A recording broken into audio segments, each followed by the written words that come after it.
Hello guys, আজকে আমরা class 10 এর এভরিডে টেস্ট পেপার 2025-26 শিক্ষাবর্ষের ভূগোল অর্থাৎ জিওগ্রাফি বিষয়ের 3 নম্বর সেট অর্থাৎ 3 নম্বর স্কুল 120 পেজে যে সকল প্রশ্নগুলো আছে সেই সকল প্রশ্নগুলো নিয়ে আলোচনা করব। ভিডিওটি ভালো লাগলে অবশ্যই লাইক সাবস্ক্রাইব করে বন্ধুদের মাঝে শেয়ার করো যাতে তোমরাও উপকৃত হতে পারো এবং আমিও উপকৃত হতে পারি। তো চলো শুরু করা যাক। দেখো আমরা 120 পেজে চলে এসেছি। বিভাগ ক 1 নম্বর প্রশ্ন কি বলেছে দেখো। 1 নম্বর প্রশ্ন বলেছে পঞ্চগড় জলপ্রপাতটি রয়েছে কোথায়? অপশন গো বারাহি নদীর উপর। তারপরে 2 নম্বর প্রশ্ন হচ্ছে একাধিক বারখান পরস্পর সংযুক্ত হয়ে তৈরি হয় কি? না অপশন ঘ আর্ক বা লেরি। 3 নম্বর হচ্ছে ইনসুলেশন তাপের প্রভাবে সবচেয়ে বেশি পড়ে। অপশন খ ক্রান্তীয় অঞ্চলে। 4 নম্বর প্রশ্ন ফ্রান্সের রোন উপত্যকায় প্রবাহিত শীতল স্থানীয় বায়ু হলো অপশন খ মিস্ট্রাল। 5 নম্বর প্রশ্ন মোজাম্বিক ও মাদাগাস্কার স্রোতের মিলিত প্রবাহিত হলো অপশন ক আগুলহার স্রোত। তারপরে 6 নম্বর প্রশ্ন উল্কাপিণ্ড পুড়ে ছাই হয় যে স্তরে সেটি হলো অপশন খ মেসোস্ফিয়ার। 7 নম্বর প্রশ্ন ল্যান্ডফিল থেকে উৎপন্ন গ্যাসটি হলো অপশন ঘ মিথেন। 8 নম্বর প্রশ্ন ভারতে হিমালয়ের সর্বোচ্চ শৃঙ্গটি হলো K2।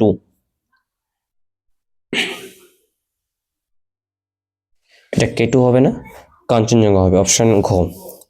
তারপরে 9 নম্বর প্রশ্ন ভারতে একটি লবণাক্ত জলের হ্রদের উদাহরণ হলো অপশন গ প্যাংগং। তারপরে হচ্ছে 10 নম্বর প্রশ্ন ভারতের উচ্চতম স্থানটি হলো অপশন ঘ ইন্দ্রাকল।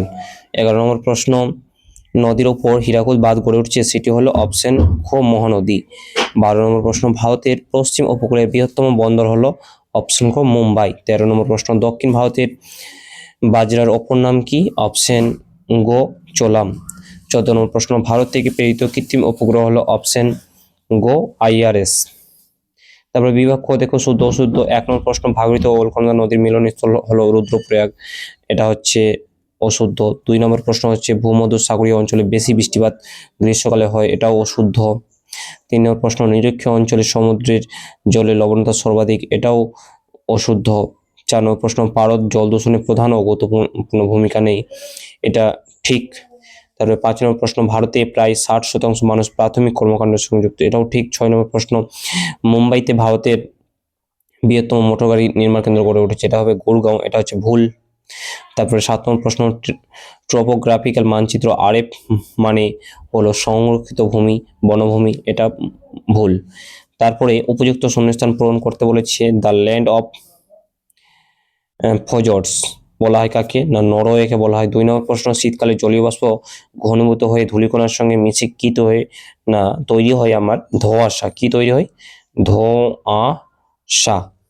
ধোঁয়াশা।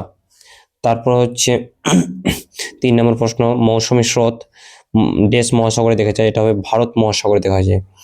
তারপরে হচ্ছে বায়ুতে ভাসমান অতি সূক্ষ্ম কণাকে কি বলে? অ্যারোসেল বলে। এবার 5 নম্বর প্রশ্ন কি বলেছে? বরদই ছিলা দেশ ঋতুতে দেখা যায়, এটা হচ্ছে গ্রীষ্ম ঋতুতে দেখা যায়। তারপরে হচ্ছে 6 নম্বর প্রশ্ন আলোক তরঙ্গদৈর্ঘ্য পরিমাপের একক কি? একক হবে অ্যাংস্ট্রম বা ন্যানোমিটার, দুটোর মধ্যে যে কোনো একটা বলে দিন। দেশ রাজ্যে ভারতের বৃহত্তম লৌহ ইস্পাত শিল্প কেন্দ্রটি গড়ে উঠেছে, এটা হচ্ছে ঝাড়খণ্ড রাজ্যে, ঠিক আছে। তারপরে 2.3 দেখো শিপ বালেরই নামকরণ কে করেছিলেন? সেটা হচ্ছে উইলিয়ামস ডেভিস করেছিলেন। 2 নম্বর প্রশ্ন প্রতীপ ঘূর্ণবাদ কথাটি প্রথম কে ব্যবহার করেন? না ফ্রান্সিস গ্যালটন ব্যবহার করেন। 3 নম্বর প্রশ্ন হচ্ছে ক্রান্তীয় সমুদ্রে কোন ধরনের সমুদ্র সৃষ্টি হয়? এটা হচ্ছে উষ্ণ স্রোত সৃষ্টি হয়।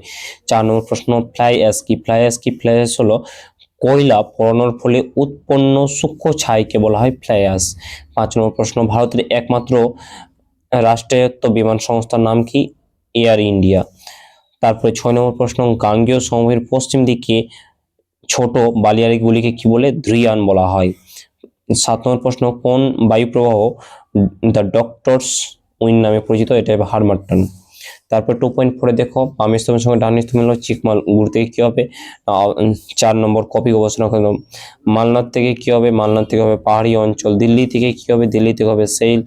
লখনৌ থেকে কি হবে? ইক্ষু গবেষণা। ঠিক আছে, তাহলে আজকে এই পর্যন্ত।